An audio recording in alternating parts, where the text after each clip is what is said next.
Selamat malam. Apa suara saya jelas? Jelas, Kak Franky, kita mau sama-sama menyembah Tuhan ya. Ya, silakan Kak Franky. Oke, selamat malam semuanya di Mesbah Koram Deo. Thank you buat Christian yang udah mengundang. Senang sekali bisa ada di tengah Anda semua dan setiap kesempatan untuk saya bisa berbagi, saya percaya selalu ada pesan Tuhan yang mau dinyatakan buat saya, juga buat Anda semua. Karena pesan Tuhan itu harus berbicara kepada hidup saya dulu, baru bisa berbicara kepada hidup Anda semua. Ya. Nah, sebelum kita akan belajar firman Tuhan bersama-sama, kita nyanyi satu lagu dulu, boleh semuanya? Bagi yang rindu untuk bernyanyi, menyembah Tuhan bersama-sama, bisa kasih jempolnya, bisa kasih emotikonnya, bisa kasih responnya untuk memastikan bahwa Anda terkoneksi, Anda bersama-sama dengan saya. Oke, luar biasa, luar biasa. Wah, luar biasa. Ini bareng-bareng ya. Ku menyembah dalam kudus hadirat-Mu, hampiri tahta kasih karya-Mu Bapa.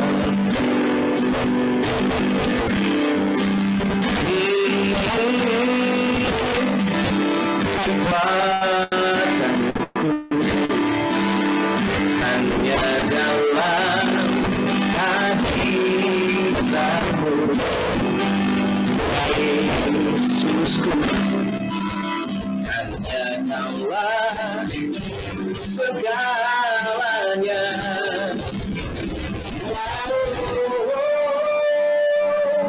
Ku yakin Kau hadir di sini.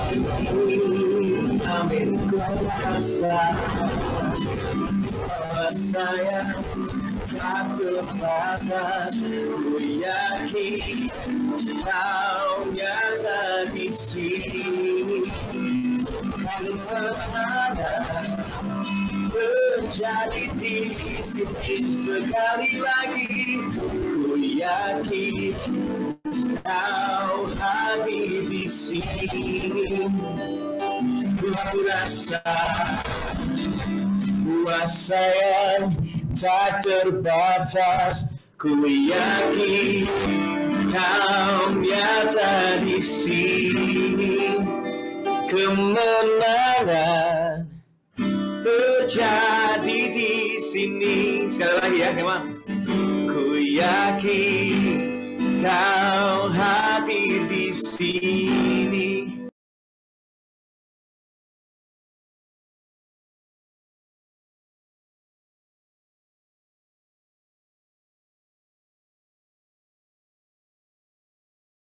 Ini kemenangan terjadi di sini. Segenap jiwaku memuji-Mu. Sungguh besar Kau Yesusku. Segenap hatiku menyembah-Mu. Kau besar, Kau besar, Kau besar, Kau besar.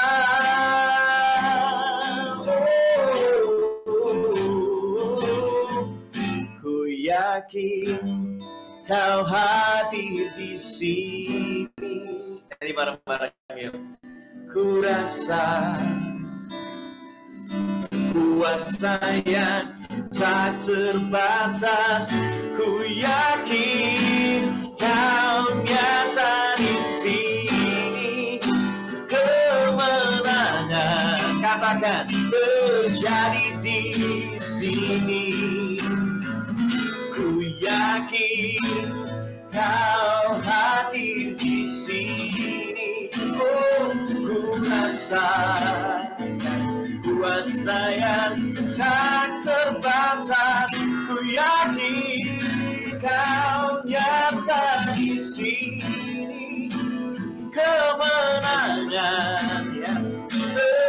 terjadi di sini. Sekali lagi katakan, ku yakin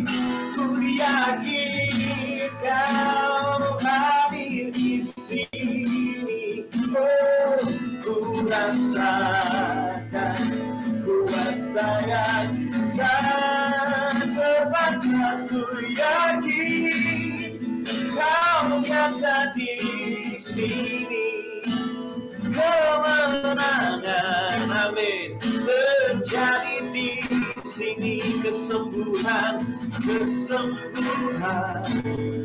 terjadi di sini. Pemulihan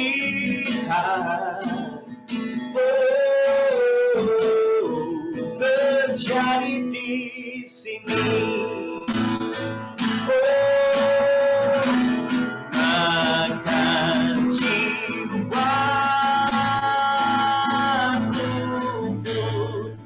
memujimu.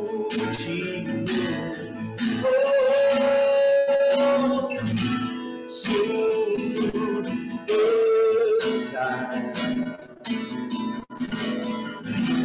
Kau Allahku, makan jiwaku, makan jiwaku memujimu. Sungguh besar, katakan Kau Allahku, Kau Allahku. Yesus terlebih besar. Katakan bersama-sama, Yesus terlebih besar di dalamku, di dalamku.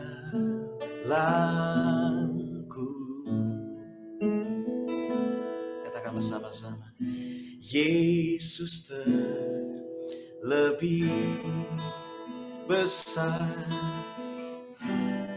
Yesus terlebih besar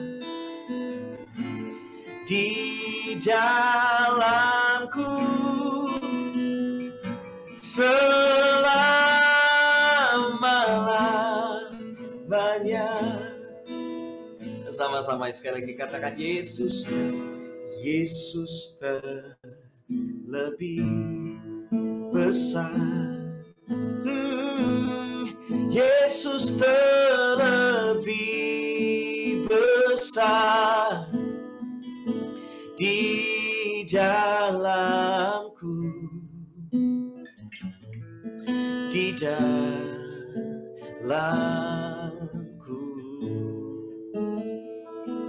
Katakan, Yesus, Yesus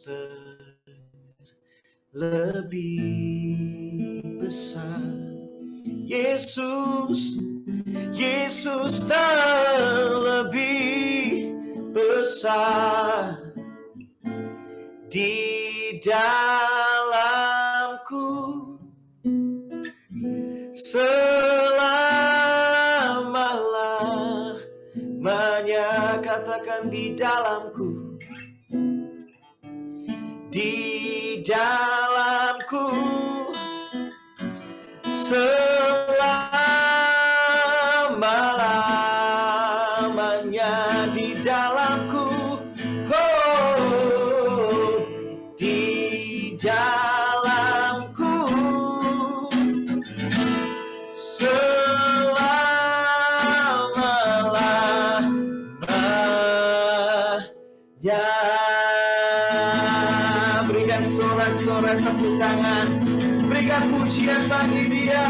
Kau terlebih besar Tuhan, melebihi segala-galanya, melebihi segala-galanya, melebihi pikiranku, melebihi akal pikiranku. Oh, Kau melebihi segala-galanya Tuhan. Makasih Tuhan buat malam hari ini. Setiap perjumpaan Tuhan pasti punya rencana yang indah buat kami. Sampaikan isi hatimu buat kami, biar kami nggak cuma mendengar, tapi kami bisa menangkap yang Tuhan mau. Kami bisa mengerjakan yang Tuhan suruh. Selama kami masih hidup, kami percaya masih ada rencana Tuhan yang mau dinyatakan buat setiap kami. Karena itu kami mau belajar, kami mau dibentuk, kami mau menangkap yang Tuhan mau. Dan nama Tuhan yang dipermuliakan selama kami hidup. Terima kasih Tuhan. Di dalam nama Yesus kami bersyukur dan berdoa. Haleluya. Amin. Wow. Boleh kasih tepuk tangan buat Tuhan sekali lagi dong. Come on. Kita kasih tepuan, katakan Tuhan baik. Semua katakan Tuhan baik. Katakan Tuhan Engkau luar biasa. Katakan Tuhan Engkau indah. Katakan hadirat-Mu manis Tuhan bagi kami semua. Wow. Wow. Memuji Tuhan itu selalu indah ya. Karena ketika kita memuji Tuhan, fokus kita tuh diubahkan. Benar nggak? Kita jadi fokus kepada Tuhan, bukan lagi masalah atau keadaan kita. Karena ketika kita mengangkat suara, kita sedang mengagungkan Tuhan. Mata kita terfokus, hati kita terfokus kepada Tuhan yang besar, yang bisa melakukan hal yang besar dan mustahil dalam kehidupan kita. Kalau kita memuji Tuhan, yang menarik ini, damai sejahtera menjadi dekat, kekhawatiran menjadi jauh dari hidup kita. Ya, dan gak cuma itu, di balik setiap pujian, orang yang benar itu punya kuasa yang besar. Amin. Nah, hari ini kita mau belajar bersama-sama. Berapa banyak yang antusias untuk belajar bersama-sama? Ya, yang antusias bisa kasih emoticon ya. Wah, kasih jempol. Saya ini paling senang kalau orang-orang itu antusias. Karena antusias itu menunjukkan bahwa engkau menyembah Tuhan yang hidup. Ya. Orang yang antusias itu menunjukkan bahwa sebab dia hidup ada hari esok. Orang yang antusias itu menunjukkan bahwa dia punya pengharapan. Gitu. Orang yang antusias artinya dia percaya bahwa Tuhan bisa memakainya, Tuhan bisa bersama dengan Tuhan, dia bisa lakukan hal yang besar. Jadi hidupnya harus antusias. Amin. Ya. Kata halal itu asal dari kata haleluya. Itu artinya adalah mengapi-apikan diri. Artinya apa? Keadaannya bisa jadi nggak mudah, tetapi dia tetap memilih untuk bersuka cita di dalam Tuhan. Terpujilah nama Tuhan. Dan itu yang membuat imannya kembali bangkit. Amin. Oke, hari ini kita mau belajar bersama-sama. Dan seperti yang saya katakan tadi, sebelum firman ini disampaikan kepada Anda, firman ini sudah menegur saya terlebih dahulu. Firman ini sudah berbicara kepada saya terlebih dahulu. Karena firman Tuhan itu pedang bermata dua. Harus berbicara kepada yang menyampaikan, juga harus berbicara kepada yang mendengar. Kita mau sama-sama belajar. Nah, saya mau kasih judulnya ini, penyembahan itu pemborosan.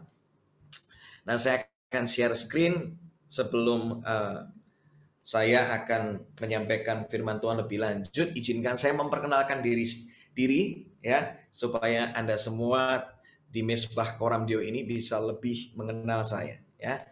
Jadi saya adalah seorang founder dari Unlimited Worship. Itu adalah sebuah pelatihan melahirkan generasi penyembah yang benar dan bersinar. Dan bersama dengan Unlimited Worship, saya telah memperlengkapi lebih dari 7.000 bahkan lebih hari-hari ini penyembah di seluruh Indonesia, beberapa negara di Asia juga, di Malaysia pernah, di Singapura pernah, di Taiwan pernah, di beberapa di Australia pernah, melalui konferensi, workshop, dan masterclass.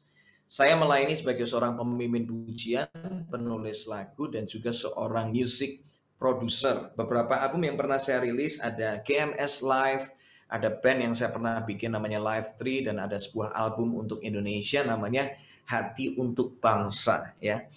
Dan sudah merilis 3 buah album solo berjudul Closer, dan salah satu lagunya Kemenangan Terjadi di Sini yang menjadi banyak berkat bagi banyak orang dan bahkan bisa menjadi nominator dalam Anugerah Musik Indonesia di tahun 2017.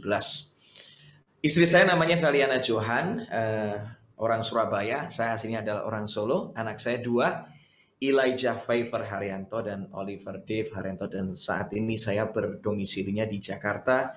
Sudah 8 tahun terakhir saya ada di kota Jakarta. Itu saya kalau mau follow di Instagram atau di YouTube atau di Facebook, cari aja Frankie Kunchoro ya. Beberapa waktu terakhir saya barusan rilis beberapa single yang baru. Anda bisa cari aja di Spotify, di semua digital platform, Revival, Apple Music, di YouTube. Ada Kucinta Hadiratmu, Roh Kudus datanglah, segalanya baru dan yang terbaik akan datang. Anda bisa cari sendiri langsung. Nah, yang berikutnya yang menarik gini, seringkali kadang-kadang waktu kita lagi mau memperkatakan perkataan iman kita melalui nyanyian, memperkatakan kerinduan kita sama Tuhan, pengagungan kita sama Tuhan melalui lagu, kadang-kadang kita bingung milih lagu apa, ya. Nah, di Spotify dan Revival saya udah bikin sebuah playlist berisi sekitar hampir 50 lagu yang saya udah susun dengan begitu sistematis, dinamis, bisa membantu Anda semua untuk Anda bisa memperkatakan nyanyian kerinduan, keintiman, iman, pengharapan Anda. Cari aja Frankie Kunchoro, Nyembah dari Rumah ya. Cari di sana, ini bisa menemani Anda 4,5 jam lebih, hampir 5 jam. Anda tinggal cari ini dan Anda nggak sendirian lagi ketika Anda mau mengangkat suara Anda bagi Tuhan. Oke, saya nggak sabar untuk menyampaikan firman Tuhan. Judulnya ini, penyembahan itu pemborosan. Katakan bersama-sama, penyembahan itu pemborosan. Oke, good. Roma 12 ayat 1 dikatakan seperti ini. Saudara-saudara, dikatakan apa? Allah sudah sangat baik kepada kita. Tuhan sudah begitu baik sama kita. Itu sebabnya saya minta dengan sangat supaya kalian mempersembahkan dirimu sebagai apa? Sebagai suatu korban hidup yang khusus untuk Allah dan yang menyenangkan hatinya. Ibadatmu kepada Allah seharusnya demikian. Ayat ini menuliskan bahwa persembahan kita, yaitu hidup kita, itu seperti sebuah korban. Dan gak cuma korban sembarangan, itu seperti korban yang khusus kepada Tuhan. Nah, kalau kita lihat kata korban, korban itu sesuatu yang sakit. Benar nggak? Korban itu sesuatu yang berdarah-darah. Korban itu sesuatu yang tidak mudah. Saya mau katakan dengan kata lain bahwa korban itu juga sesuatu yang sifatnya berlebihan. Ya, itu berlebihan. Makanya saya mau katakan bahwa namanya penyembahan itu dikatakan korban. Artinya sifat dari penyembahan itu adalah pemborosan. Boros. Nyembah itu boros. Kita memberikan sesuatu sama Tuhan. Itu seperti korban yang sakit, yang tidak mudah, yang berlebihan, yang seringkali lebay gitu. Ya. Tapi itulah penyembahan yang Tuhan cari. Saya mau katakan. Penyembahan itu boros. Nah, kita coba lihat yuk di Alkitab ada beberapa pribadi, para penyembah yang memberikan sama Tuhan itu boros banget. Coba kita lihat. Nih, yang pertama, Abraham mempersembahkan siapa? Ishak loh. Itu bukti ketaatannya sama Tuhan. Berlebihan apa enggak? Boros banget gitu loh, mahal banget.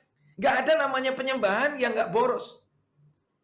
Abraham mempersembahkan Ishak itu sebagai bukti ketaatannya sama Tuhan. Sekalipun kita tahu cerita berikutnya, digantikan sama domba, kita tahu.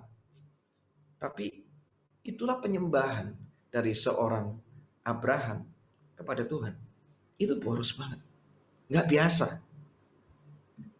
Lihat yang lain. Daud diceritakan ketika memindahkan tabut perjanjian itu dari Kiryat Yarim dikatakan. Dari rumah Abinadab masuk ke Yerusalem. Itu Daud mempersembahkan sapi jantan dan anak sapi yang digemukkan. Jadi bukan sembarangan. Itu setiap dia melangkah 6 langkah. 6 langkah kasih persembahan. 6 langkah disembelih lagi. Kan ini kan boros banget gitu. Bayangin. Penyembahan itu boros. Jadi kalau belum boros, belum namanya penyembahan. Penyembahan itu pemborosan. Tangkap sesuatu di sini. Salomo ketika dia mendedikasikan bait Allah yang dibangun. Lihat, Salomo itu dikatakan di dalam 2 Tawarik 5 bahwa dia dan seluruh rakyat Israel mempersembahkan kepada Tuhan domba dan sapi yang tidak terhitung banyaknya. Ini nggak main-main. Borosnya minta ampun. Tidak terhitung banyaknya. Lihat, penyembahan itu selalu equal dengan pemborosan. Nggak pernah ada yang ngirit. Saya baca ini benar ya. Kalau sama Tuhan, mereka tuh lakukan pemborosan. Orang Majus, mereka tuh datang dari tempat yang jauh, yang butuh waktu sampai tahunan. Makanya ketika mereka datang, ketika mereka menyembah Yesus, itu Yesus sudah lebih besar. Bukan Yesus lagi di kandang, udah di sebuah rumah. Nah, kita ngomong itu rumah, bukan lagi kandang. Enggak. Orang Majus itu mempersembahkan emas, mur, dan kemenyan ini barang mahal semua. Pemborosan. Bawa dari jauh-jauh. Itu bisa dicuri di tengah jalan loh. Bisa dirampok di tengah jalan. Tapi mereka mau melakukan yang terbaik dengan begitu borosnya. Untuk memberikan itu kepada Yesus. Penyembahan itu boros. Lihat lagi. Janda miskin. Kita mengatakan di dalam Markus 12 bahwa dia memberikan persembahan itu sebanyak 2 uang tembaga. Yaitu uang receh yang terkecil nilainya. Dan itu ternyata semua yang ada padanya. Dia kasih persembahan itu seluruh nafkahnya. Oh, boros banget. Boros banget. Gak main-main. Ini persembahan. Itu pemborosan. Maria memecahkan 1/2 liter minyak wangi narwastu yang mahal. Kita mencatat harganya adalah ketika dia mengumpulkan semua nafkahnya selama 1 tahun. Itu dipecahkan cuma dalam hitungan beberapa detik dipecahkan. Dan itu dia pakai untuk meminyaki kaki Yesus. Dengan apa? Rambutnya. Boros. Berlebihan. Makanya itulah penyembahan. Itulah penyembahan. Itulah penyembahan. Tangkap ini. Tangkap ini. Saya akan masuk lebih dalam lagi. Yesaya 43 ayat 7. Sebab mereka semua telah dipanggil namaku. Alkitab menuliskan bahwa manusia diciptakan sama Tuhan itu untuk mengagungkan Tuhan. Kata mengagungkan dalam bahasa aslinya itu disebutkan dengan kata kabat atau kabet. Kata kabat atau kabet ternyata itu adalah akar kata dari worship. Dengan kata lain gini, manusia itu diciptakan untuk menyembah Tuhan. Tangkap ini dulu. Kalau tadi saya ngomong tentang penyembahan itu sifatnya boros, saya akan masuk kepada kebenaran yang berikutnya. Setiap kita nih diciptakan untuk menyembah. Karena kita nih makhluk penyembah, kalau kita nggak menyembah, nggak meninggikan, nggak mengagungkan, nggak menghormati yang satu, nggak menghormati Tuhan, kita bisa menghormati atau menyembah yang lain. Saya seringkali mengibaratkan perumpamaan yang gampang itu kayak sebuah handphone. Handphone itu diciptakan untuk nyembah signal. Karena dia harus terkoneksi sama signal. Kalau nggak dia nggak berarti. Percuma handphone semahal apapun, nggak pernah bisa nangkep signal wifi atau signal dari provider. Karena handphone sebagus apapun nggak bisa terima pesan, nggak bisa akses data. Handphonenya percuma, nggak bisa buat komunikasi, nggak kemana-mana. Sama dengan manusia loh. Kalau handphone aja dia nggak nyangkut signal yang satu, dia bakal nyangkutnya signal yang lain. Dia nggak nyembah signal yang satu, dia bakal nyembah signal yang lain. Manusia itu makhluk penyembah. Kalau dia nggak connect sama Tuhan, dia akan connect di luar Tuhan. Kalau dia nggak nyembah yang terang, dia bakal nyembah yang gelap. Kalau dia nggak nyembah nggak nyembah Tuhan yang tidak terbatas, dia bisa menyembah yang terbatas, entah manusia, entah matahari, entah pohon.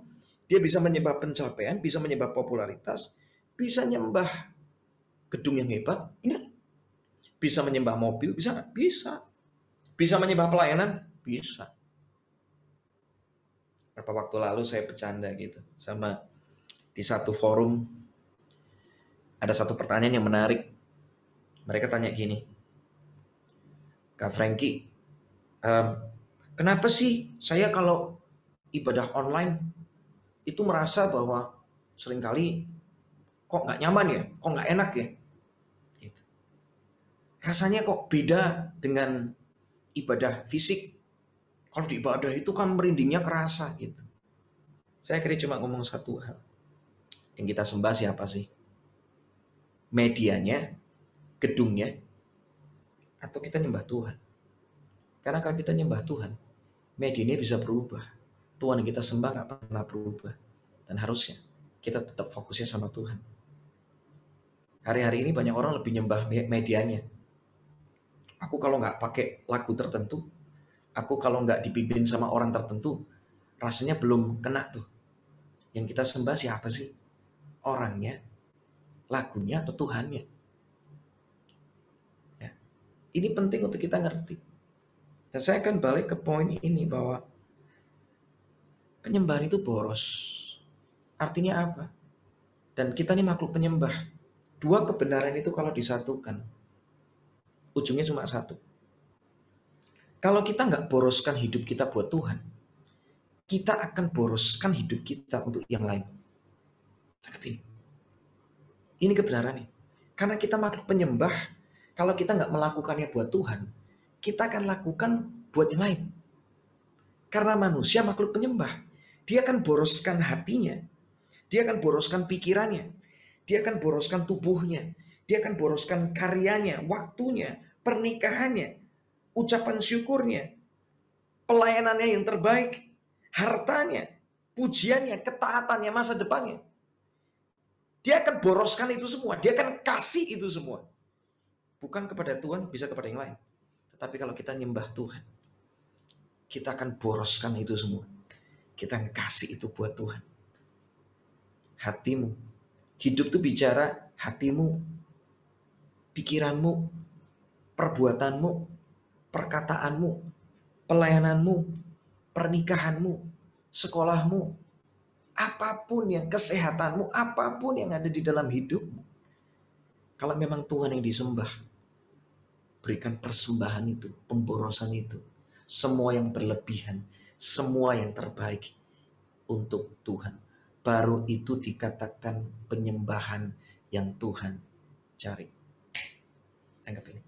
Karena penyembahan itu selalu boros, gak setengah-setengah. Makanya kita akan ngomongkan, Tuhan berbicara dengan jelas bahwa aku akan apa? Akan menyatakan pribadiku, menyatakan diriku kepada orang-orang yang bersungguh hati, dikatakan. Cuma yang sungguh-sungguh, yang boros sama Tuhan, yang Tuhan cari. Dan saya mau katakan, hidup hari-hari ini gak bisa netral. Saya mau katakan, Tuhan 100% atau akan sebaliknya. Gak bisa nanggung. Putih, terang, atau gelap. Tengah-tengah gak ada. Kalau kita gak melakukan buat yang terang, kita gak kasih hidup kita buat yang terang, maka kita sebenarnya lagi hidup dalam kegelapan. Jangan ada di tengah-tengah. Jangan tanggung hari-hari ini. Ya, di hari-hari terakhir ini gak boleh tanggung. Terang harus menyala dengan begitu kuat. Itulah penyembah yang Tuhan cari. Nah, Yohanes 4 ayat 22 bicara tentang penyembahan. Kalian orang Samaria menyembah yang tidak kalian kenal, sedangkan kami orang Yahudi menyembah Dia yang kami kenal. Penyembahan itu dasarnya selalu pengenalan. Pemborosan itu harus dimulai dari pengenalan. Saya akan kasih Anda pengertian yang sederhana.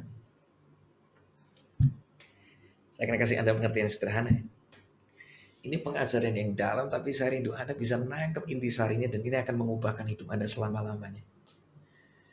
Bicara tentang gedung ini. Kalau orang nggak kenal, dia cuma ngelihat ini apa sih? Biasa aja.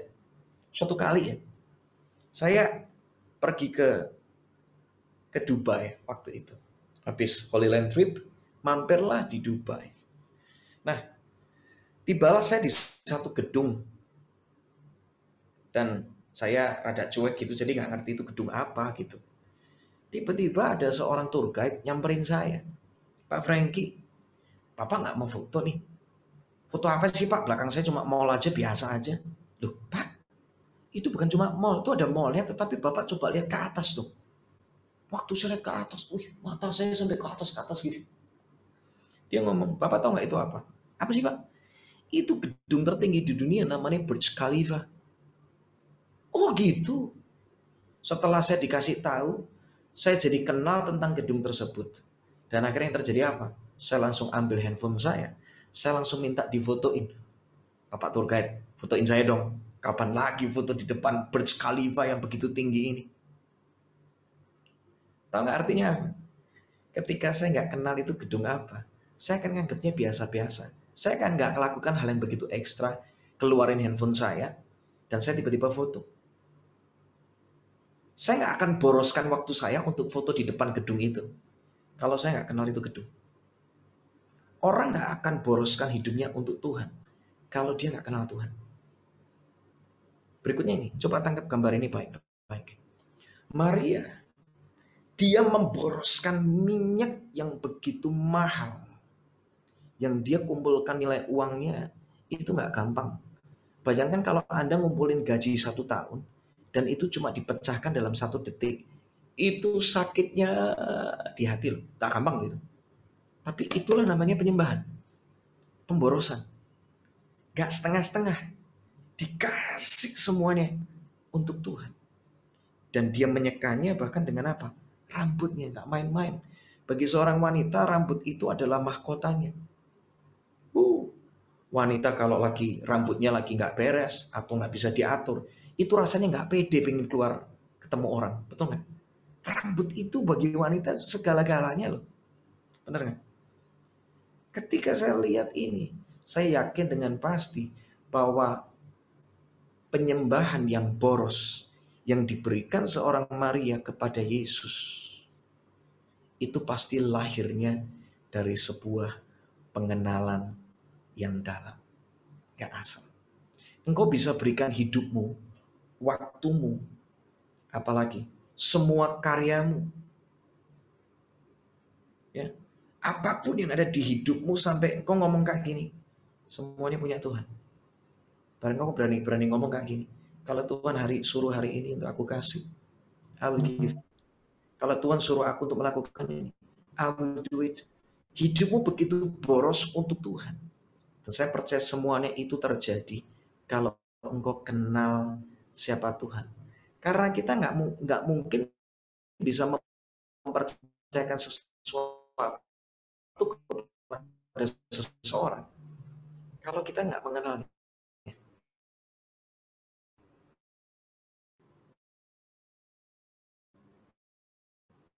Engkau nggak akan mungkin berikan sesuatu kepada seseorang.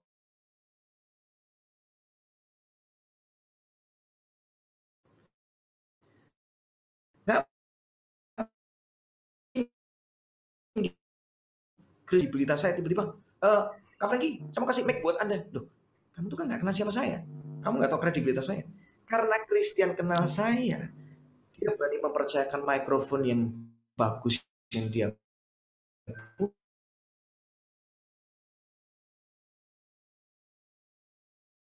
maafkan saya masih belum tahu. Tapi Anda mulai nangkap sesuatu di sini ya. Kita cuma bisa memberikan persembahan yang terbaik sama Tuhan. Keluargamu, pekerjaanmu, hatimu, semuanya mau kasih kamu kasih buat Tuhan. Untuk Tuhan.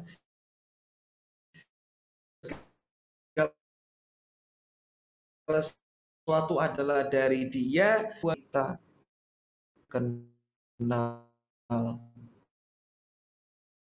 Tuhan. Pertanyaannya gini, bagaimana Maria bisa kenal Tuhan? Dari setiap kita.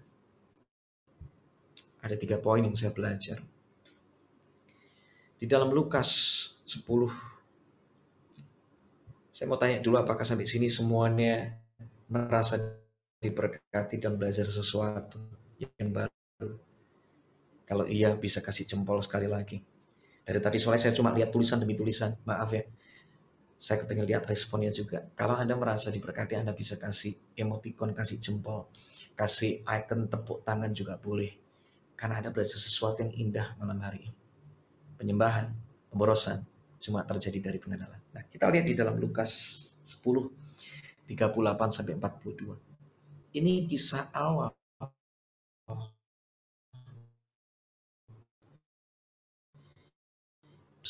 ketika Yesus dan murid-muridnya dalam perjalanan. Tibalah ia di sebuah kampung, seorang perempuan yang bernama Marta menerima dia di rumahnya. Perempuan itu mempunyai seorang saudara yang bernama Maria. Jadi Maria sama Marta ini mereka bersaudara. Maria ini duduk dekat kaki Tuhan. Dan apa? Terus mendengarkan perkataannya. Saya kasih warna kuning.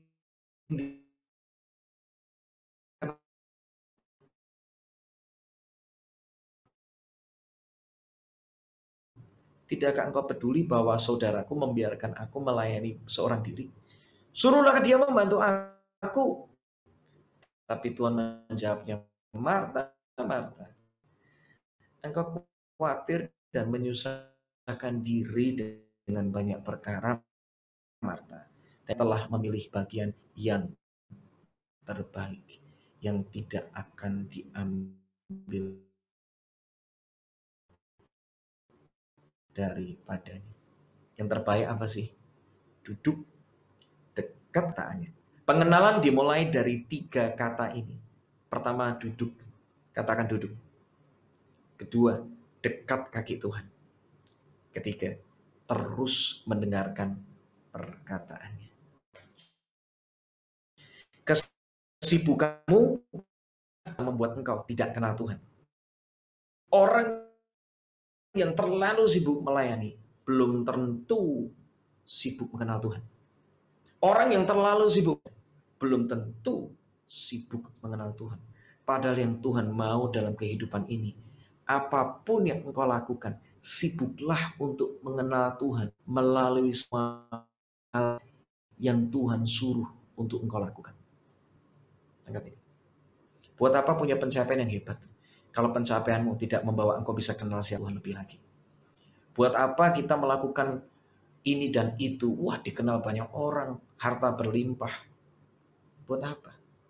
Kalau kita tidak memakainya semua untuk mengenal Tuhan. Pemborosan itu hanya percuma. Kesibukan itu jadi sia-sia. Tujuan saya menyampaikan ini hari ini adalah supaya apa? Hidupmu jadi persembahan yang boros tapi tepat sasaran. Bukan asal eksekusi. Tiap hari, wah mau eksekusi ini dan itu, pengennya semuanya cepat. Hari ini dunia pengennya semua instan, tunggu dulu. Tuhan suruh enggak. Karena yang terutama bagi Tuhan adalah pengenalan. Pengenalan dimulai dengan duduk dekat kaki Tuhan dan terus mendengarkan perkataannya. Itulah yang Tuhan cari di dalam kehidupan kita. Pertama, pengenalan dimulai dengan duduk. Ini punya rohani. Tahu nggak orang murid yang mau duduk, yang mau belajar, yang mau dibentuk oleh Tuhan. Orang yang mau dibentuk sama Tuhan, yang mau belajar, itulah tempat terbaik, momen terbaik untuk kita bisa mengenal Tuhan. Orang sombong, orang yang nggak mau dibentuk, susah kenal Tuhan. Tapi kalau orang itu mau dibentuk, mau belajar, mau buka hati, itulah ruang di mana dia bisa mengenal Tuhan.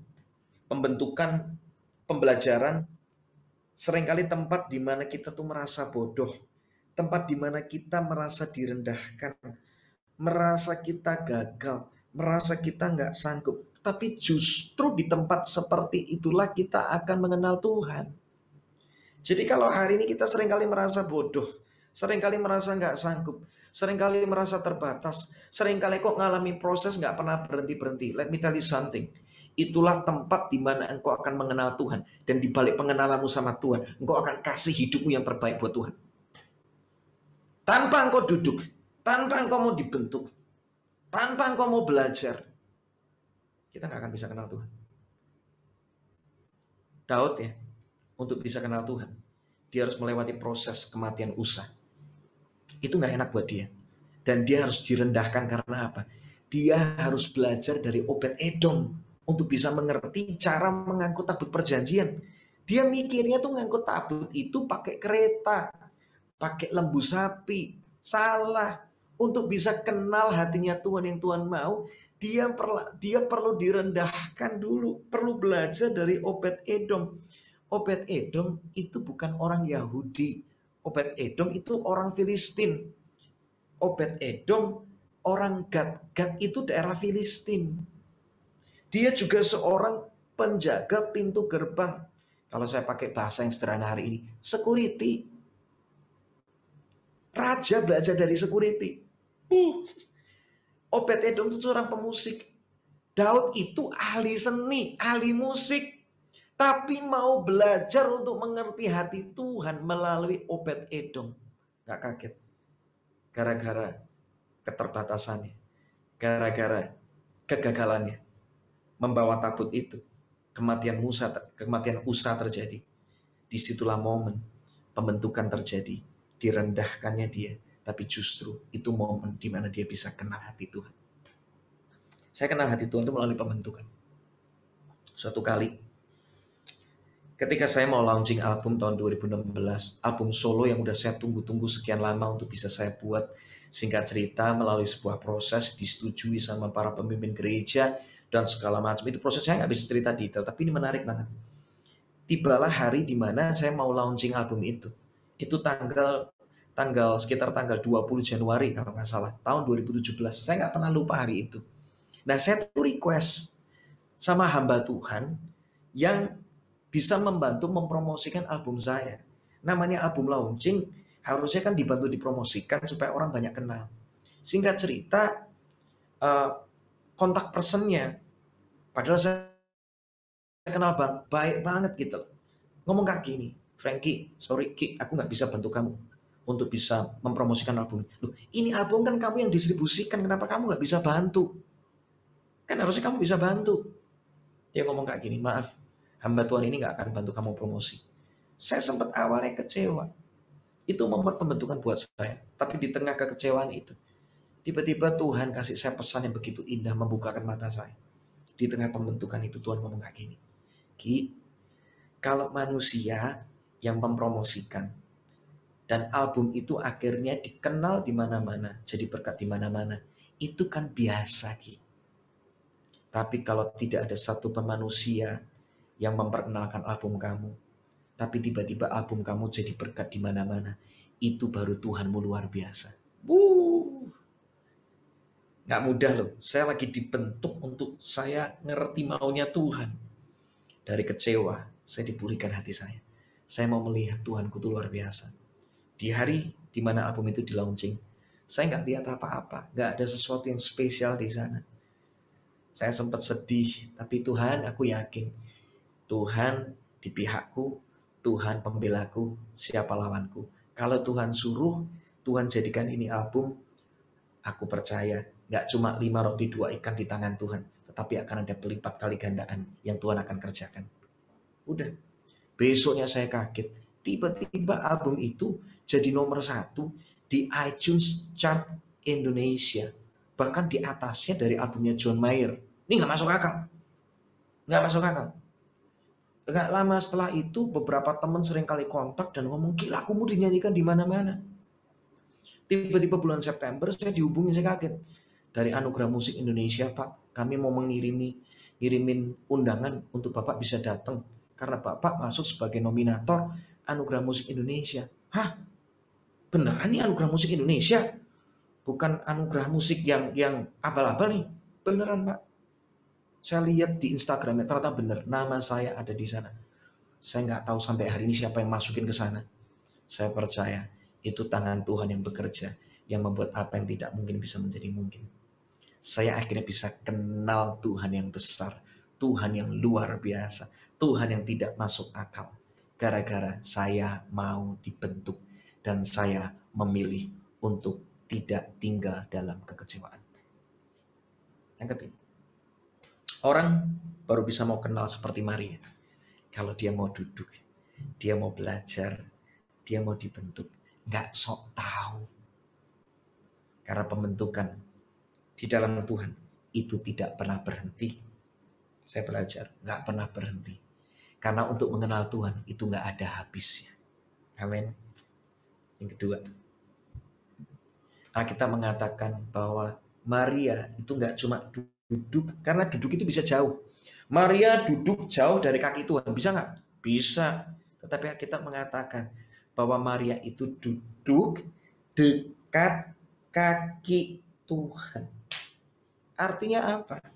Kita cuma bisa mengenal Tuhan itu dalam kedekatan. Kalau nggak punya hubungan yang dekat, kita nggak bisa kenal siapa Tuhan loh. Kita nggak bakal bisa kenal kasih Tuhan, kemurahan Tuhan. Begitu indahnya manisnya hadirat Tuhan. Kalau kita nggak punya hubungan pribadi dengan Tuhan, nggak cukup ibadah rame-rame. Ada waktunya, waktu berkualitas. Saya kalau kenal istri saya selalu dalam keramaian, itu saya nggak akan bisa dekat dengan dia. Tapi kalau saya cuma muka dengan muka, disitulah terjadi keintiman yang begitu indah. Baru saya kenal, kita menikah, cuma tinggal berdua, baru saya bisa kenal tentang karakternya. Dia bisa kenal saya juga. Kedekatan itulah yang membuat terjadi namanya pengenalan. Kedekatan itu nggak bisa diwakilkan. Nggak bisa dong. Saya mau deket sama Christian. Christian, saya mau deket sama kamu ya. Tetapi boleh nggak adik saya mewakilkan aja. Tapi saya pengen deket sama kamu. Ya nggak bisa. Orang kalau mau deket itu nggak bisa diwakilkan. Harus dialami sendiri setiap hari. Semakin kita mau punya hubungan setiap hari, semakin kita mudah dekat dengan seseorang. Semakin kita punya hubungan setiap hari dengan Tuhan, berkomunikasi sama Tuhan, ngobrol sama Tuhan, nanya sama Tuhan, jalan bareng dengan Tuhan setiap hari, bangun pagi cari Tuhan, membuat kita jadi dekat sama Tuhan. Kedekatan membuahkan pengenalan. Kalau saya nggak tinggal serumah sama istri saya nggak akan kenal karakter istri saya nggak akan kenal saya. Kalau saya nggak suka tinggal dalam hadirat Tuhan, saya nggak akan bisa kenal siapa Tuhan. Nah, kita mengatakan Mazmur 34, kecaplah dan lihatlah betapa baiknya Tuhan itu. Di sini mengatakan, mau kenal kebaikan Tuhan, kita mengatakan dimulai dengan kata kecap, baru kamu bisa lihat kebaikan Tuhan. Kecap itu artinya dirasakan. Dirasakan itu butuh namanya lidah. Lidah itu nggak bisa diwakilkan, betul nggak? Ini di sini saya sebut nama ya, maaf kalau mungkin lebih tua, tapi saya pakai Pak aja deh, lebih aman. Misalnya Christian dan ini ada Pak Adil di sini, ya, Pak Adil Syahaan di sini. Saya kasih Anda berdua nasi goreng yang sama. Ini satu piring dari koki yang sama, tak kasih sama Anda berdua. Bisa jadi Anda punya dua respon yang berbeda. Christian bakal ngomong kayak gini, bro, nasi goreng yang lu kasih enaknya sih luar biasa. Pak Adil bisa jadi kan ngomong kayak gini, bro maaf bro Frankie, nasi gorengnya kok asin banget ya. Loh, ini nasi goreng yang sama, kenapa dikecap sama dua lidah yang berbeda? Bisa jadi beda responnya. Artinya apa?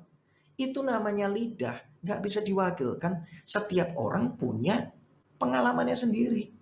Tapi yang luar biasa kita mengatakan, kecaplah, rasakan sendiri, dan kau akan lihat. Yang dilihat cuma satu tentang Tuhan. Tuhan itu baik. Kalau orang benar-benar dekat sama Tuhan, selalu engkau akan lihat kebaikan demi kebaikan Tuhan. Karakternya, pribadinya Tuhan, itu baik. Dia Tuhan yang setia ketika kita nggak setia. Dia Tuhan yang bisa mengubah apa yang tidak baik menjadi baik. Kalau Tuhan melakukan sesuatu dalam kehidupan kita, awalnya bisa kelihatan nggak baik, tapi ujungnya selalu baik. Yusuf, dia orang yang dekat dengan Tuhan. Dia awalnya nggak ngerti. Baru Kejadian 50 menuliskan, kenapa aku dibentuk, difitnah, masuk penjara, nggak jadi ditolong sama juru minuman raja. Ujungnya aku tahu kenapa aku ada di tempat ini. Ternyata aku disuruh berkat, jadi berkat bagi bangsaku sendiri. Awalnya dia nggak ngerti proses hidupnya. tapi dalam kedekatan dia kenal Tuhan. Tuhan itu luar biasa, rencananya begitu baik. Amin. Pengenalan sama Tuhan nggak bisa diwakilkan. Itu cuma terjadi dalam kedekatan. Ketika engkau kenal Tuhan, nggak kaget. Engkau akan kasih penyembahan, persembahan, pujian, cita-citamu, masa depanmu, keluargamu. Kamu kasih semuanya untuk Tuhan. Dan itulah yang Tuhan rindukan. Yang terakhir, kita menulis, sebelum saya akan masuk ke bagian berikutnya, Mazmur 145 ayat 4. Tuhan itu dekat kepada setiap orang yang berseru kepadanya. Dia juga dekat kepada orang yang seringkali berseru kepadanya. Pada setiap orang yang berseru kepadanya dalam apa? Kesetiaan. Bukan di dalam on and off, enggak, kesetiaan. Mazmur 34 ayat 19. Tuhan dekat dengan orang-orang yang patah hati. Ia menyelamatkan orang-orang yang remuk jiwanya. Mazmur 119 ayat 151. Engkau dekat ya Tuhan. Segala perintahmu itu benar. Artinya Tuhan dekat dengan orang-orang yang suka mengerjakan yang Tuhan mau dalam hidupnya. Dan hari ini Tuhan sedang mengetok pintu. Ada orang-orang di sini. Hari ini mungkin seringkali engkau jauh dari Tuhan. Yuk bangun kembali kedekatanmu sama Tuhan ya. Jangan cari Tuhan kalau cuma dalam satu kondisi tertentu. Cari Tuhan dalam segala keadaan. Dia panggil kamu, mendekatlah kepada Allah. Tuhan akan mendekat kepadamu. Ketika dia dekat, pribadinya, karakternya, kuasanya bisa engkau alami dalam kehidupan ini. Dan engkau akan berkata, sungguh manis, sungguh indah berjalan bersama dengan Tuhan. Wow. Suatu kali ya, saya dalam kondisi yang gak tenang, pindah ke Jakarta 8 bulan, gak lihat apa-apa. Semua impian rasanya sia-sia. Istri saya sudah ngomong kayak gini, di tengah lagi kondisi keguguran, dia ngomong kayak gini, udah yang pulang aja ke Surabaya. Udahlah, buat apa kita berjuang di Jakarta. Tapi di tengah kondisi gak tenang, saya ngomong sama istri saya, kita nyembah Tuhan yuk. Saya ingat satu firman Ibrani 4:16, dengan penuh keberanian mendekat kepada Tuhan. Disitulah kita akan menerima anugerahnya, pertolongan Tuhan pada waktu ini.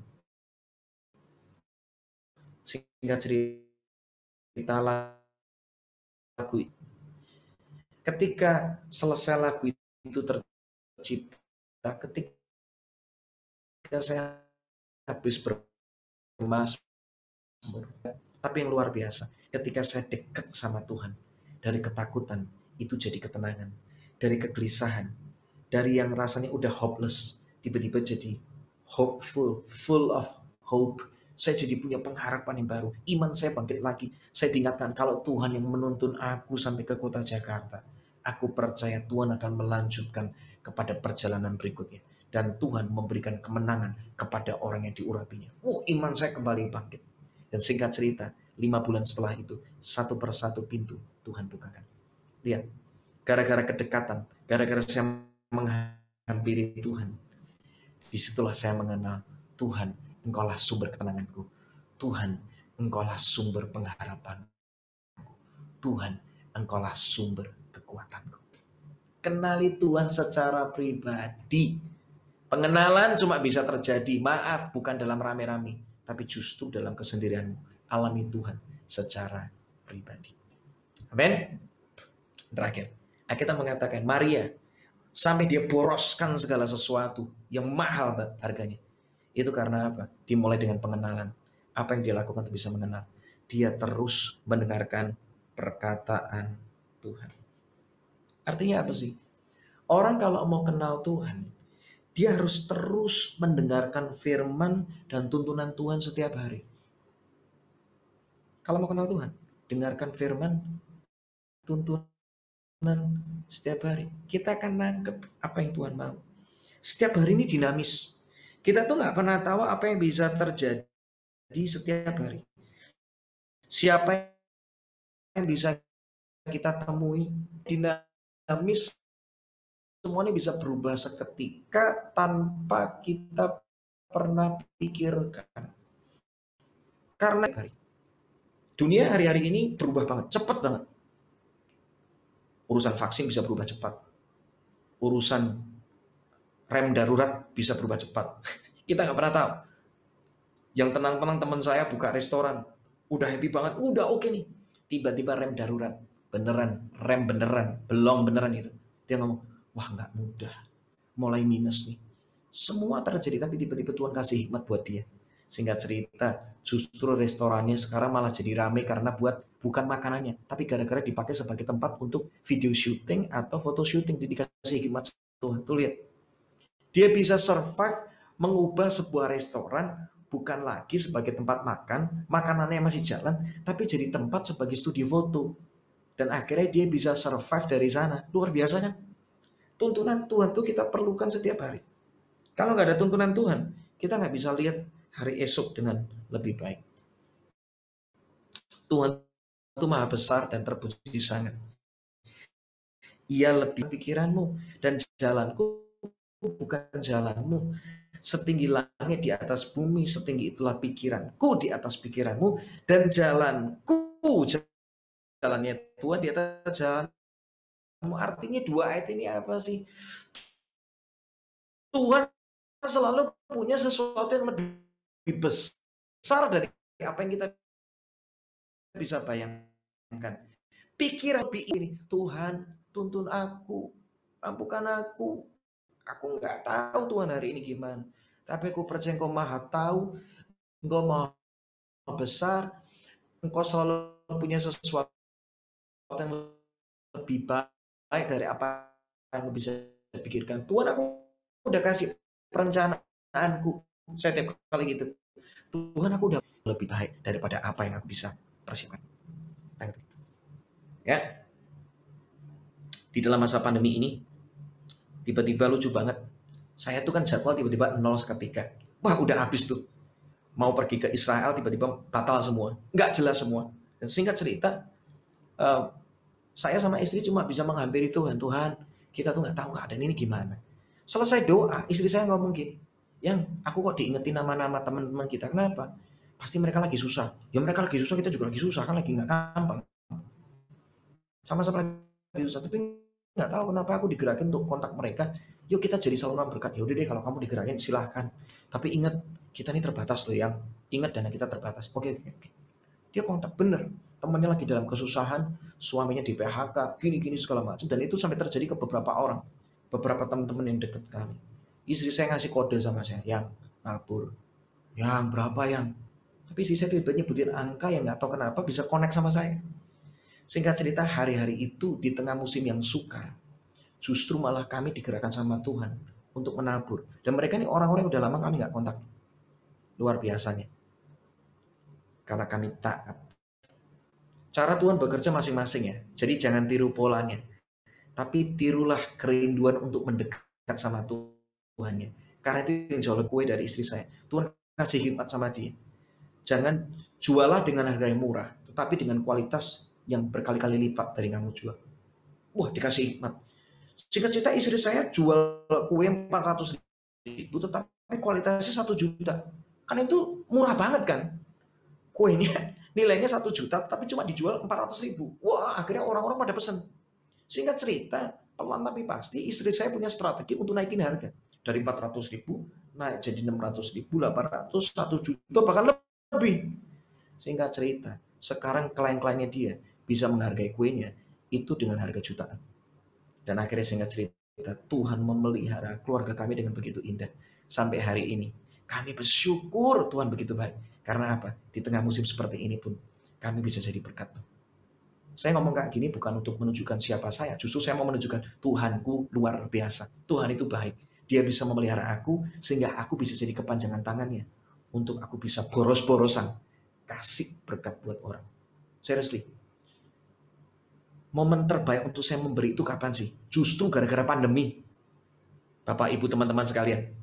Saya nggak pernah memberi sebanyak ini.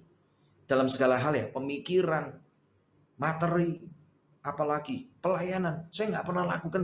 Gara-gara pandemi ini jadi boros. Secara waktu jadi lebih boros. Untuk keluarga. Jadi diborosin. Dan semuanya untuk kemuliaan Tuhan. Nah, saya ketutup dengan ini. Kita tahu tadi kan bagaimana Maria memboroskan minyak itu dipecahkan. Tapi ternyata nggak cuma itu dia kenal Tuhan. Dia kenal Tuhan melalui kisah Lazarus. Saya akan bacakan ceritanya dan kita akan selesai. Kalau kita punya waktu kita bisa tanya jawab ya. Yohanes 11, 20-44, karena cukup panjang. Ketika Marta mendengar bahwa Yesus datang, Anda tahu tentang kisah Lazarus yang dibangkitkan? Saya akan ambil sedikit potongan dari firman Tuhan di dalam Yohanes 11. Ini cerita di mana ketika Marta itu mendengar Yesus datang. Jadi Lazarus sudah mati sekitar 4 hari, baru setelah itu Yesus datang.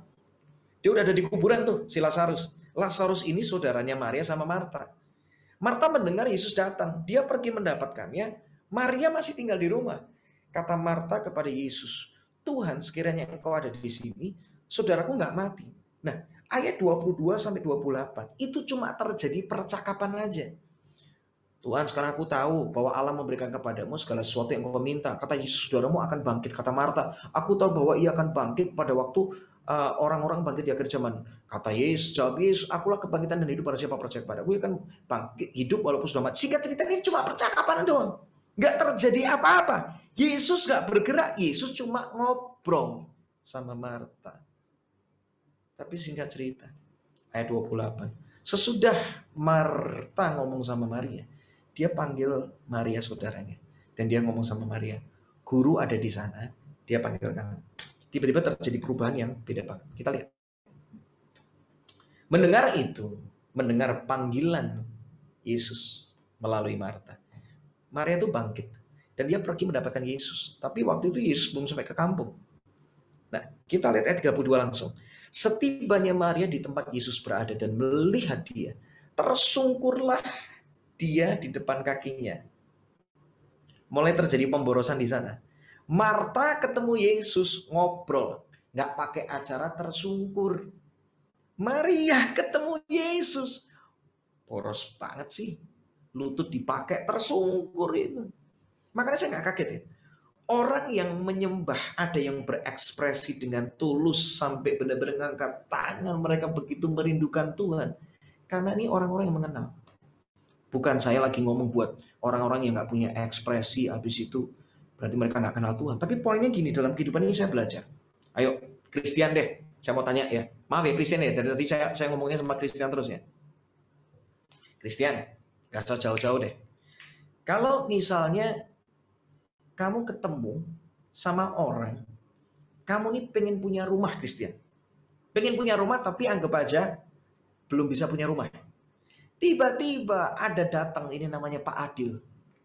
Wis, Pak Adil datang tiba-tiba ngomong sama Christian gini, Christian, aku tahu pergumulanmu. Aku mau kasih kamu rumah ya Christian.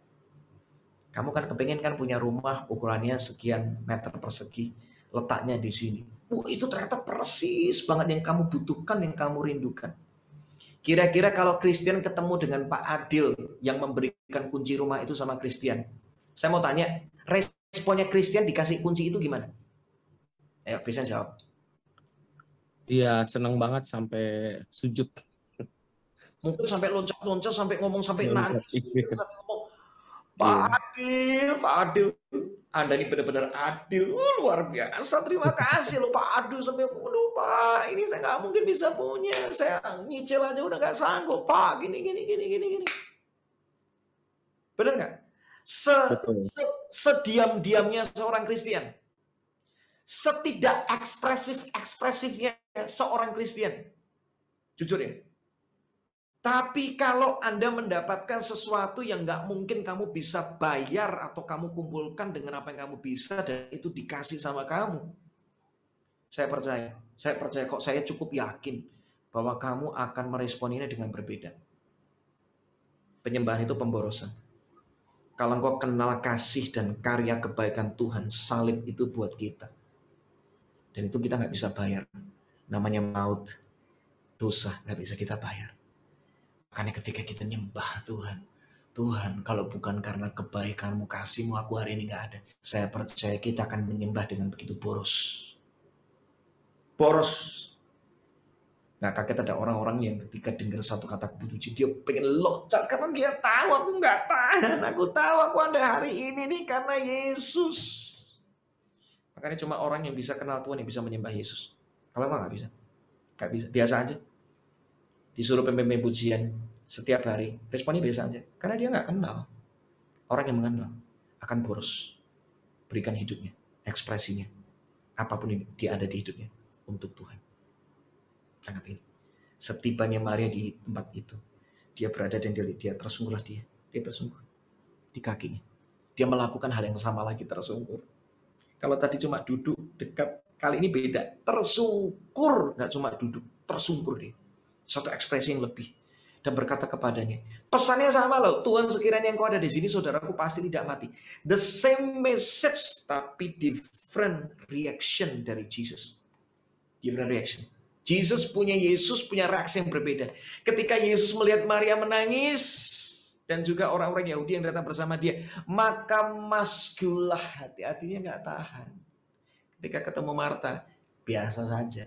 Ketika ketemu Maria, ia sangat terharu. Dia nggak tahan. Di mana Lazarus yang dibaringkan itu? Saya beringat, Tuhan, marilah lihatnya. Maka apa? Ayat 35, maka apa?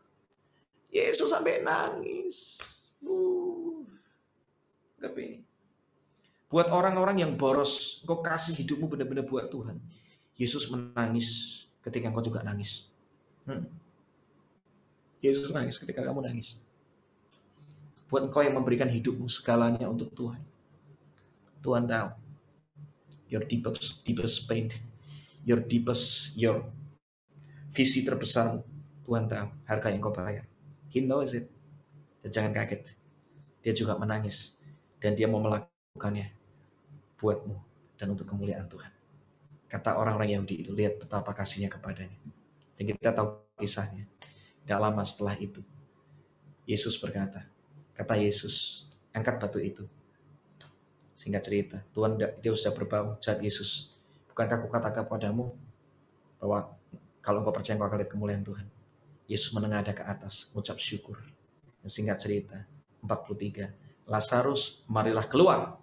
Orang yang telah mati datang keluar, kaki dan tangannya masih terikat, kain kapan dan muka tertutup. Singkat cerita, Lazarus dibangkitkan. Sesuatu yang gak mungkin, yang gak masuk akal, bisa Tuhan kerjakan. Gak kaget ya. Pengenalan Maria kepada Yesus melalui pengalaman kebangkitan Lazarus membuat dia gak tahan ketika dia kasih semuanya buat Tuhan. Apa artinya hidup ini tanpa Yesus kau miliki?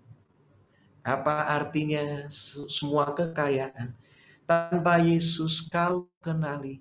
Cuma punya semua harta paling berharga, semua harta di dalam dunia, semua pencapaian yang kita bisa capai. Kalau kita nggak kenal Yesus dan kita nggak kasih itu buat Tuhan, itu meaningless. Percuma.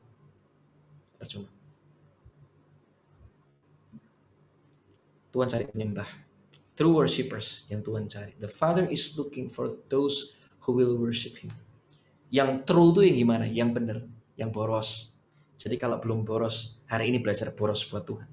Boroslah untuk apa? Untuk kenal Dia. Dengan apa? Duduk, mau dibentuk, mau belajar. Yang kedua, boroslah untuk apa? Dekat sama Tuhan. Boroslah untuk nangkep terus maunya Tuhan, dekat, punya hubungan komunikasi dengan Tuhan. Yang terakhir, boroslah untuk apa? Tangkap apa yang Tuhan mau. Kerjakan terus. Saya, kapan hari saya juga ketemu sama Christian.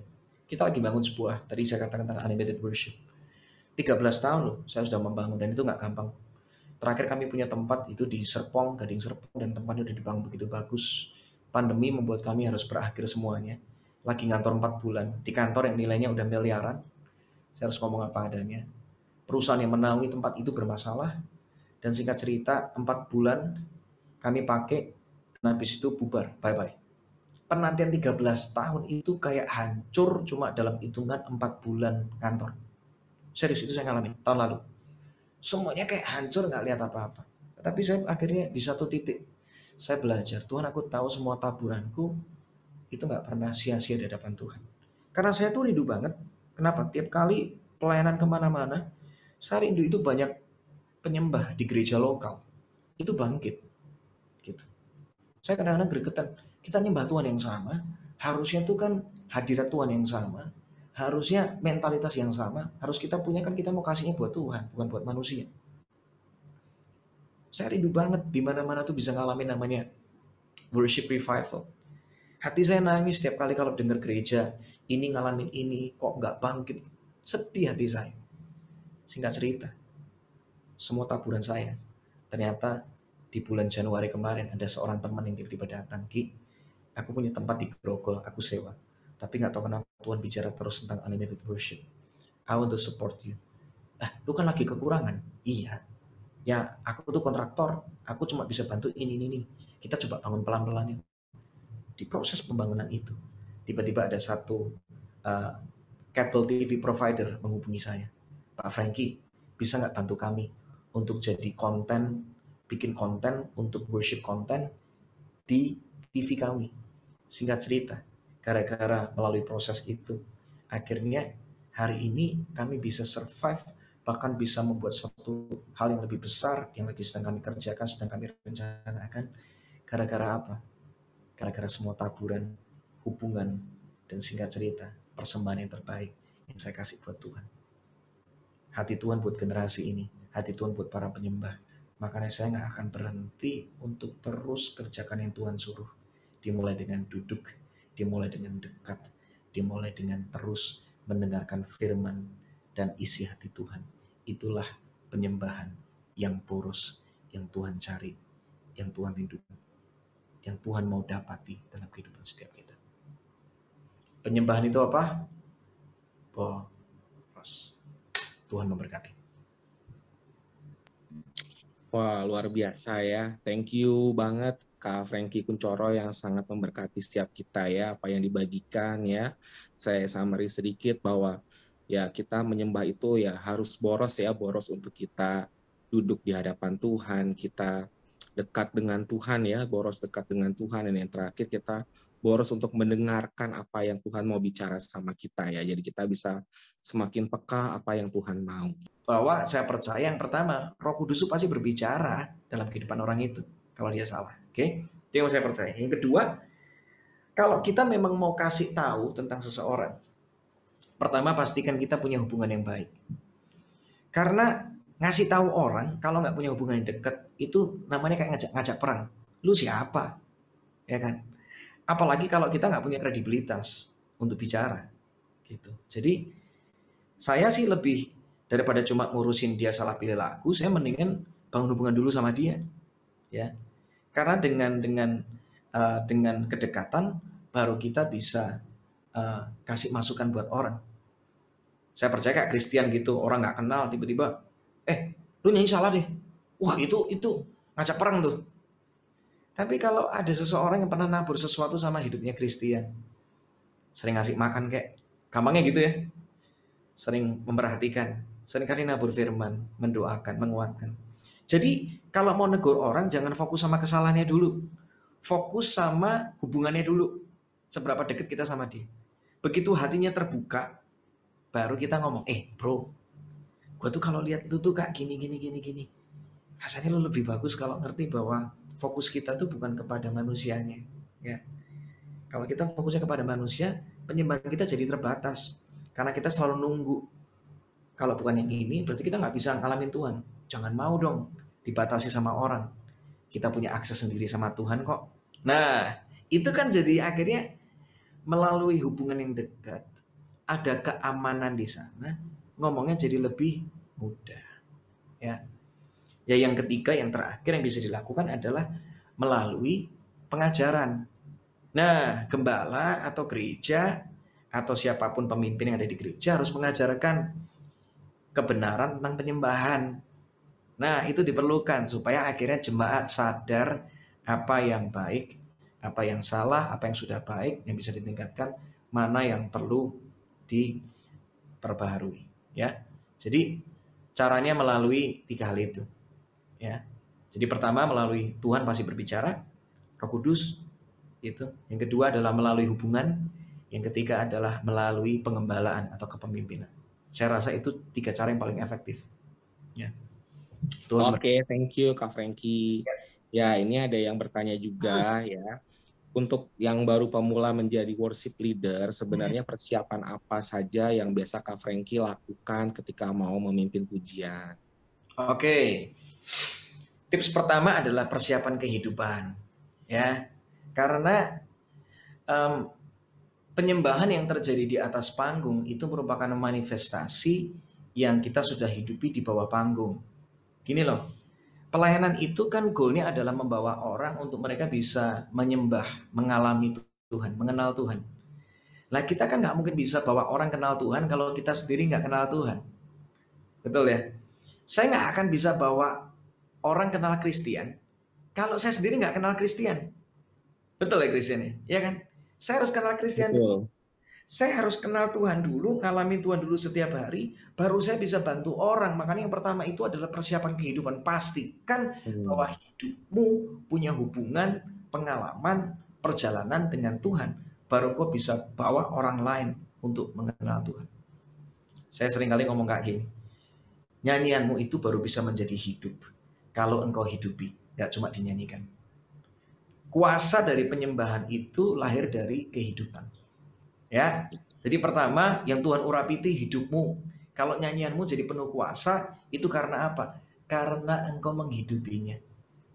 Ya, firman baru bisa menjadi hidup penuh kuasa kalau kita menghidupinya. Betul kan? Sama nyanyian, lagu itu baru bisa menjadi hidup kalau kita menghidupinya. Jadi pertama persiapkanlah kehidupan Anda di bawah panggung sebelum kita melayani di atas panggung. Ya, yang kedua adalah persiapan kedetailan dalam daftar lagu. Kalau ngasih daftar lagu harus detail karena WL itu ibaratnya kayak arsitek dalam sebuah ibadah. Kasih ilustrasi yang gampang.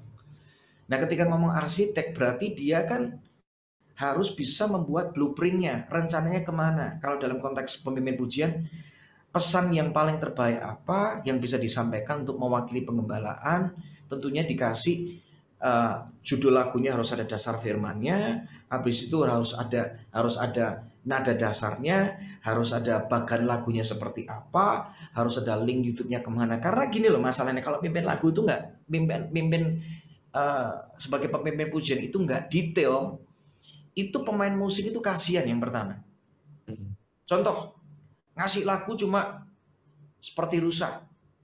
Wah, itu berbahaya tuh. Karena apa? Hari ini jenis rusa itu sudah bertambah banyak. Rusa sudah beranak pinak. Ada lagu seperti rusa jenis 1. Seperti rusa rindu sungaimu. Itu rusa jenis 1. Rusa jenis 2 ada. Seperti rusa merindukan air. Rusa jenis 2. Rusa jenis 3. Seperti rusa yang haus, rindu aliran. Ini kalau cuma lagunya apa? Seperti rusa. Wah, itu waktu latihan. WL-nya rusa jenis 1, singer rusa jenis 2, pemusik bisa memainkan musik rusa jenis 3, itu berbahaya. Latihannya jadi efektif cuma gara-gara tidak detail. Itu salah satu contoh. Jadi kedetailan itu diperlukan di dalam daftar lagu yang diberikan sama pemimpin pujian. Ya, itu yang kedua. Persiapkan kedetailan daftar lagu. Sampai dikasih link YouTube-nya, tujuannya apa? Supaya pemusik juga tahu ini ikut versi yang mana. Karena kadang-kadang itu di YouTube aransemennya banyak. Jangan sampai yang dibawakan, yang dimau adalah versinya Coram Deo Worship, tapi ternyata yang dipelajari adalah versinya Frankie Kuncoro Worship. Nggak nyambung kan? Aransemennya nggak connect. Nah, itu contohnya seperti itu ya. Aku nggak bisa ngomong detail, nanti jadinya kelas nih.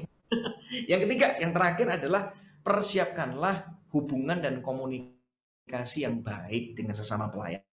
Ini penting, tadi saya sudah sempat jelaskan. Kalau hubungannya enak, komunikasinya jadi nyambung. Ingat, pelayanan ini isinya semua manusia. Mereka punya akal, pikiran, musim kehidupan yang beda-beda. Hubungannya beda-beda. Jadi kita perlu apa? Punya hubungan yang baik supaya bisa mengkomunikasikan dengan baik ke orang-orang.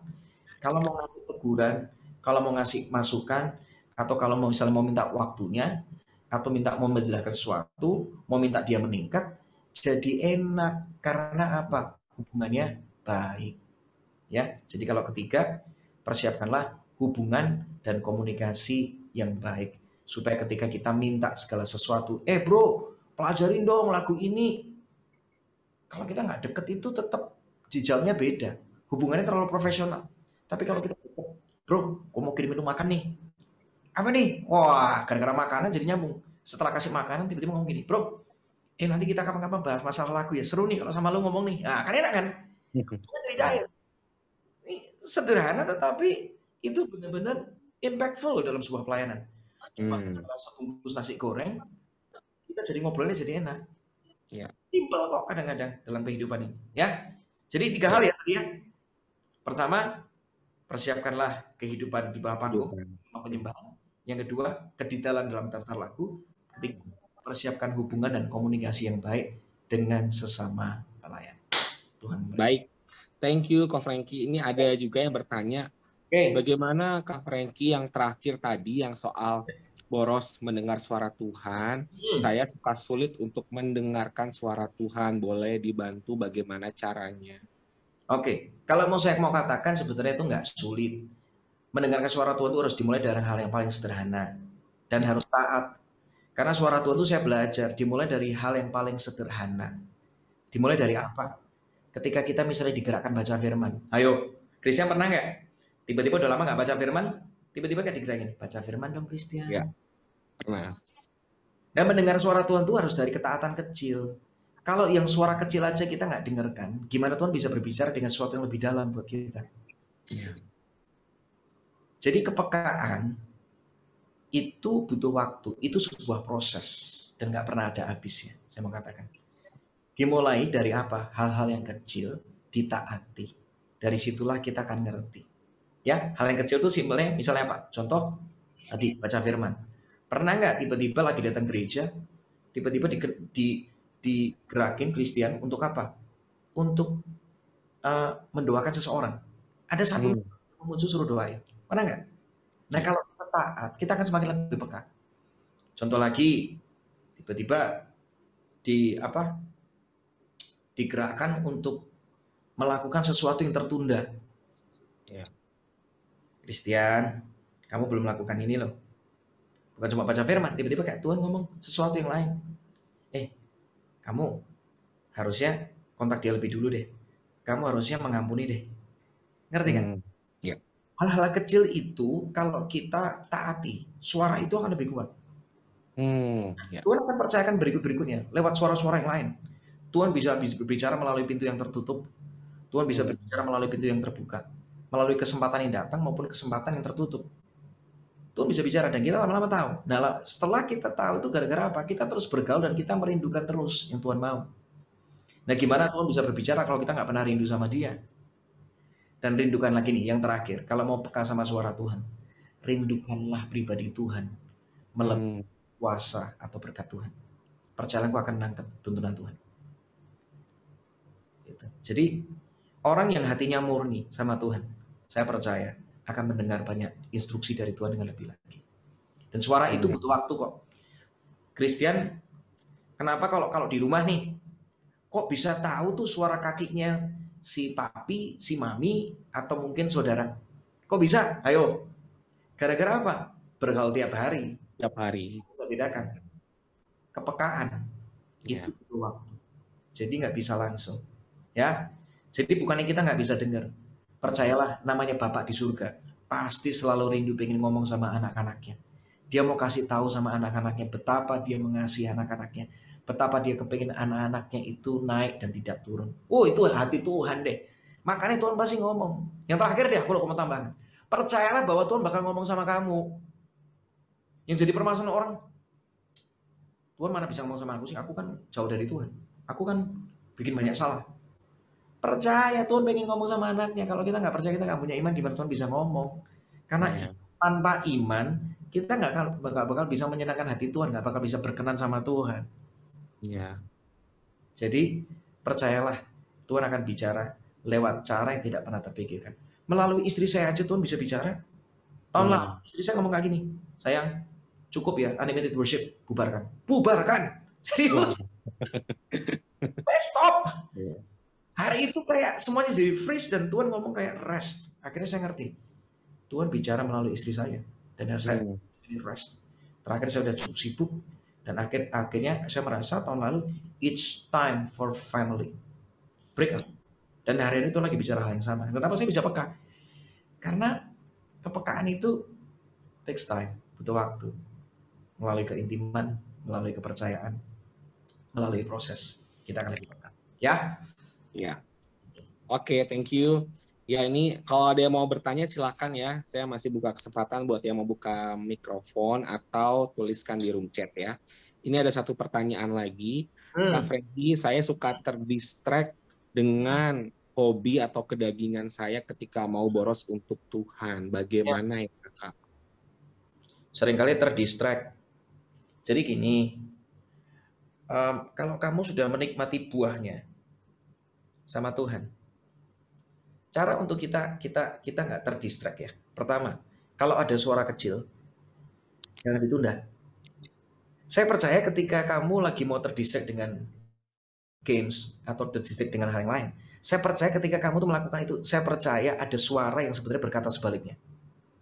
Tapi masalahnya, kita seringkali mengabaikannya. Jadi gimana supaya kita nggak terdistract? Yang pertama, caranya adalah ketika ada suara Tuhan menuntun, jangan ditunda. Karena seringkali kita udah diketok pintunya, tapi kita abaikan. Itu yang sering terjadi. Makanya seringkali kita terdistract, kita melakukan itu untuk yang lain. Pertama. Yang kedua, punyailah komunitas yang bisa membangun. Karena your friend, teman-temanmu akan menentukan masa depanmu. Kalau kamu bergaul dengan orang yang suka main game, kamu akan jadi gamers. Percayalah. Kalau kamu bergaul dengan orang yang suka main basket, kamu akan jadi suka main basket. Kalau kamu bergaul dengan orang-orang yang memang mereka memboroskan hidupnya untuk Tuhan, percayalah, kamu akan jadi boros untuk Tuhan juga. Ya. Jadi menurut aku yang kedua ya, tinggallah di dalam komunitas. Yang terakhir, sadarilah bahwa hidup itu punyanya Tuhan. Karena kamu tuh ditebus sama Tuhan. Sadari aja, itu aja. Artinya, kamu udah dibeli. Kalau kamu dibeli sama Tuhan, artinya hidupmu itu udah punyanya Tuhan, bukan punyamu. Sadari itu aja. Dan suatu kali kita akan melihat betapa indahnya hidup bersama dengan Tuhan. Suatu kali Paulus sampai ngomong, semua yang dulu aku anggap keuntungan, sekarang aku jadikan sampah karena aku mengikut Kristus. Karena ternyata mengerjakan kehendak Tuhan itu jauh lebih indah daripada semua ambisi yang lain dalam kehidupan ini. Percayalah, saya sudah menemui begitu banyak orang dan akhirnya mendapat sebuah kesimpulan yang sama dan mereka berkata, benar ya, ikut Tuhan. Itulah yang paling indah dalam kehidupan ini. Semua pencapaian itu gak ada artinya kalau kita gak mengerjakan yang Tuhan suruh. Percayalah, saya berdoa buat siapapun yang bertanya, akan ada waktunya di mana engkau akan didewasakan melalui sebuah kejadian yang Tuhan akan kerjakan di hidup. Karena kita cuma bisa berubah seringkali juga karena proses. Kalau nggak gara-gara kebentur mungkin kita nggak kemana belajar. Kalau nggak ngerti kan? Kalau nggak gara-gara sakit mungkin kita nggak akan aware dengan kesehatan. Bukan saya lagi mendoakan Tuhan tidak sakit. Poinnya bukan itu.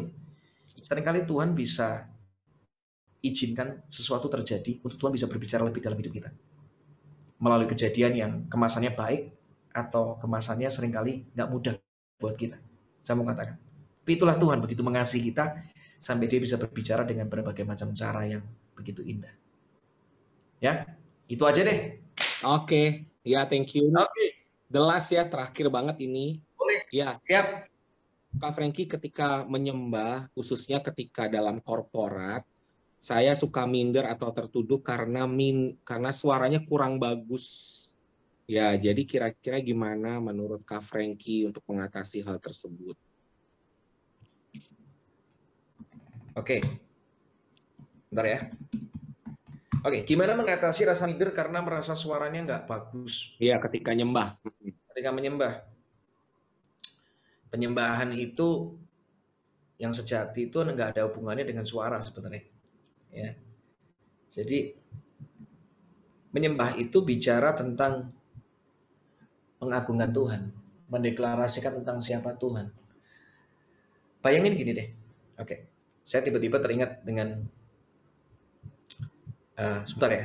Tampilan Zoom saya tiba-tiba itu tuh kurang nyaman buat dilihat. Sebentar, saya mesti setup ulang ini. Tunggu sebentar. Ya, oke. Kasih waktu saya sebentar aja. Masuk kemana tadi? Oke nih, ini baru enak nih. Sorry. Tadi saya kehilangan ini Christian ada di mana sampai Oke. Oke. ya iklan lewat It's okay. semua ya kan. Oke. Ini pertanyaannya berat.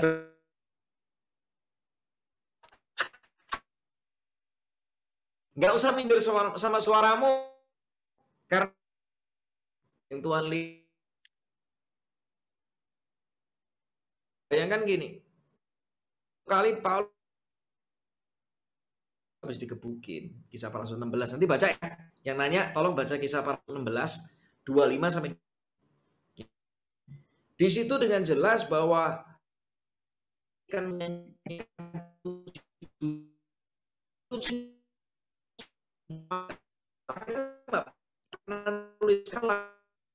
menuliskan ya, tetapi itu pun karena hati dia begitu ekspresif sampai seluruh tahanan itu mendengar penyembahan mereka. Disitulah terjadi Tuhan bekerja di sana, banyak hati dipulihkan dan keselamatan dinyatakan atas kepala penjara Filipi dan seisi rumahnya. Singkat cerita Tuhan bekerja pokoknya.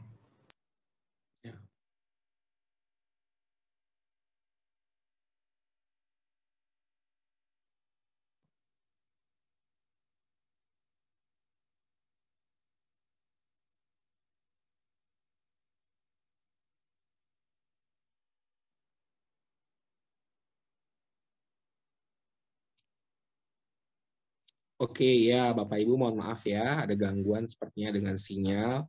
Kita tunggu ya. Ya. Balik ke tadi saya jelas. Halo. Ya, Bu Christian. Ya. Jelas ya? Jelas Oke. sudah. Jadi ini Tuhan bekerja kalau dari cerita tentang Kisah Para Rasul 16 tidak melihat kualitas suaramu. Dia melihat kualitas hatimu, seberapa engkau merindukan dia, seberapa engkau menaruh pengharapanmu sama dia, seberapa engkau bisa melihat bahwa Tuhan bergerak, Tuhan bekerja. Itu yang Tuhan rindukan. Jadi suaramu kalau pas-pasan gak apa-apa, tetap nyanyi buat Tuhan dengan sekuat tenaga. Percayalah, di surga itu ada konversinya. Suara yang hancur bisa jadi indah karena Tuhan melihat hati, bukan rupa. Ya, jadi itulah Tuhan gitu. Ya, suara pasan nggak apa-apa. Aku juga nggak pernah ngomong itu Paulus sama Silas apa. Kalau Daud memang ahli seni, Paulus sama Silas tidak pernah dikatakan ahli seni. Dia adalah ahli di dalam merindukan Tuhan. Dia ahli di dalam mengenal Kristus. Ya, Filipi 2 mengatakan satu yang kuingini adalah mengenal Kristus. Ya, gitu. Jadi suaramu pas-pasan nggak masalah. Yang penting di dalam mengenal Kristus. Itu yang membuat akhirnya suaramu indah di hadapan Tuhan. Ya, dari hati yang murni, hati mengenal Tuhan, hati merindukan Tuhan. Dah. Semoga apa yang disampaikan memberkati semuanya. Dari hati ya. Oke. Ya, malam hari ini kita mau mendoakan Kak Frankie ya. Boleh. Ya, saya mengundang ya Pak Billy Tanasale, penatua dari Abalov KTC ya. Ya, saya undang Pak Billy, apakah bisa untuk kita mendoakan Kak Frankie ya? Oke, mari kita sama-sama ya, kita berdoa ya. Bapak, kami bersyukur Tuhan untuk anugerah-Mu malam hari ini, di mana Engkau telah melawat kami, memberkati kami lewat hamba-Mu, Pak Frankie Kuncoro Tuhan.